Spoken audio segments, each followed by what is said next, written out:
ভাই খবর শুনছেন নি রোড অ্যাক্সিডেন্ট করে তো 3জন পুলিশ মইরা গেছে গা। মরছে।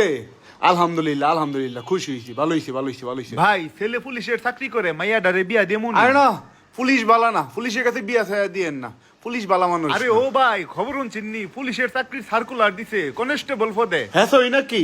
সার্কুলার দিছে? কতদিন ধরে সার্কুলারটা লেগে বসেছিলাম। দাঁড়ান, অক্ষণে আবেদন করাম, দাঁড়ান দাঁড়ান ভাই, দাঁড়ান একটু দাঁড়ান। আমরার অবস্থা হইতেছে গিয়ে এমন, সারাক্ষণ যতক্ষণ পারি ততক্ষণ পর্যন্ত পুলিশে খালি বকি, পুলিশে গালিগালাজ কইরা, পুলিশের জাত বংশ নির্বংশ সপ্তাহ একেবারে উদ্ধার করে লাই। কিন্তু যখন নাকি পুলিশের সার্কুলারটা দিছে, চাকরির সার্কুলারটা আইছে, তখন আবার সবাই লাফাইয়া পড়ছে জাফাইয়া পড়ছে। জি, প্রথম দিনেই আবেদন করছে প্রায় 2 লাখ, মাত্র পোস্ট হইতে থেকে 4,200। এই 4,200 কনস্টেবল নিব, এটা লেগে অ্যাপ্লাই করছে প্রথম দিনে 2 লাখ। আরো তো বাকি রয়েছে সপ্তাহখানেক। এই সপ্তাহখানেকের মধ্যে মনে করেন যে আরো 10-15 লাখ তো অ্যাপ্লাই করবই। তো এই মানুষটি কারা?